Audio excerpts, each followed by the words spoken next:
मालिक को प्रणाम। सभी अभ्यासी भाई बहनों को नमस्कार। गुरुदेव को देखना। बहुत लोग बाबूजी से यह प्रश्न पूछा करते थे। कुछ लोग आपके पास बीमारी ठीक करवाने आते हैं या अन्य किसी पारिवारिक समस्या के समाधान के लिए आते हैं और आप उन्हें स्वीकार करते हैं। क्या उनके लिए ये हितकर होगा? बाबूजी कहते थे, वह मेरे पास किस लिए आते हैं इससे कोई फ़र्क नहीं पड़ता। एक बार आने के बाद यदि पर्याप्त समय तक रुकते हैं तो वे आध्यात्मिक राह पर भी आ जाएंगे। इसलिए अच्छा है आप देखें, ऐसे लोगों को लाने में कोई हानि नहीं है।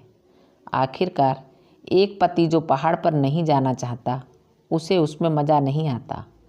वह शायद समुद्र तट पर जाना पसंद करता।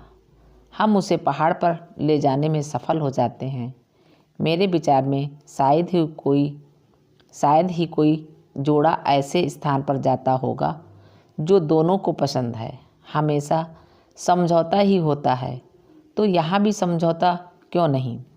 जैसा कि आयरिन ने स्वयं कहा, वह अपने पति के साथ आई थी बिना जाने कि वह क्यों जा रही है, परंतु अब वह जानती है कि यह अच्छा है। इसलिए जब आप किसी अच्छी चीज़ में जाते हो, यह जाना आवश्यक नहीं कि आप क्यों जा रहे हैं।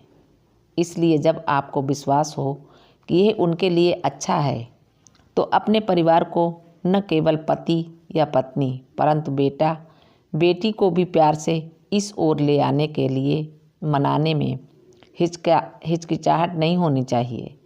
आप उनका भला कर रहे हैं तो हिचकिचाहट क्यों?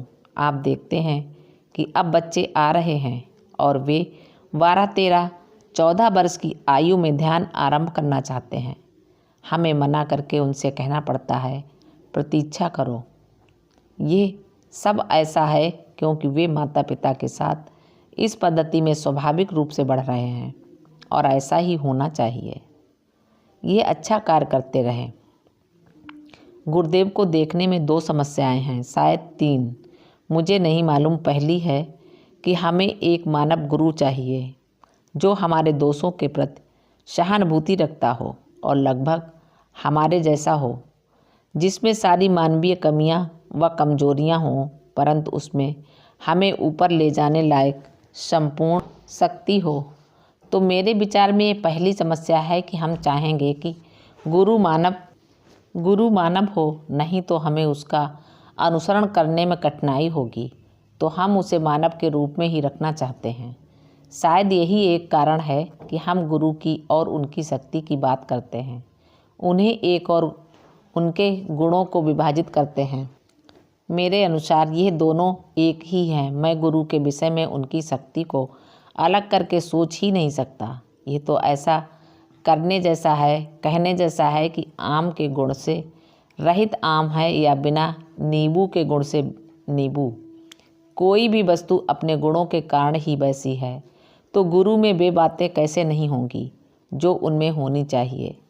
जब हम कृत्रिम रूप से दोनों को विभाजित करते हैं तो हमें सामान्य मनुष्य जैसा मनुष्य ही चाहिए और उसकी शक्तियाँ अलग से चाहिए, ताकि हम उनकी शक्तियों से भयभीत हुए बिना उनसे प्रेम कर सकें तथा बिना उनके प्रेम किए उनकी शक्तियों का उपयोग कर सकें। दोनों चाहिए। तो ये अलगाव हम कृत्रिम रूप से करते हैं और यह आम बात है।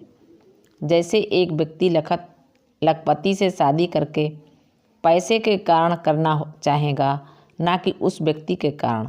अब यहाँ ये संभव है क्योंकि व्यक्ति और उसका पैसा एक नहीं है, या व्यक्ति और उसका घर एक नहीं। इन्हें अलग किया जा सकता है, किंतु गुरु और उसका गुरुतत्व, इन्हें कैसे अलग किया जा सकता है? अब हम में से अधिकतर जब गुरुदेव के पास जाते हैं तब हम चाहते हैं कि उनका गुरुतत्व हमारे लिए कार्य करे, और हम ये भी चाहते हैं कि वह एक सामान्य मानव ही रहें, ताकि हम दोनों का सम्मिश्रण स्वीकार कर सकें। इसमें भय सम्मिलित करके हम अपनी क्षमताओं पर भी रोक लगा देते हैं और फिर उसके लिए अनेक तार्किक कारण खोज लेते हैं। जैसे एक लड़की ने कहा, बाबूजी कितने छोटे व नाजुक थे, दूसरा कहता है, बाबूजी के दाढ़ी थी। ये सब बहाने हैं जो हमारा मन खोज लेता है ताकि हम जैसे के तैसे बने रह सकें। दूसरी समस्या है कि जब हम उनके गुरुतत्व या दिव्यता को पूर्ण रूप से मान लेते हैं तो भय आता है। जब उनका भौतिक रूप गायब हो जाएगा तब मैं क्या करूँगा, जैसा कि बाबूजी के जाने पर हुआ।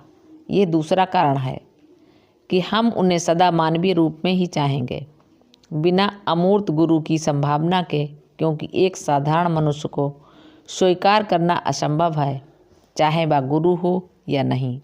परंतु एक अमूर्त वस्तु को स्वीकार करना और प्रेम करना, जिसने थोड़े दिनों, महीनों या कुछ वर्षों के लिए आकार लिया हो, उन बालकों की स्थिति में अपने को रखना है जिन्हें साबुन के बुलबुले बहुत पसंद हैं, सुंदर, खूब रंग बिरंगे, परंतु पता नहीं किस क्षण वे फट जाएं।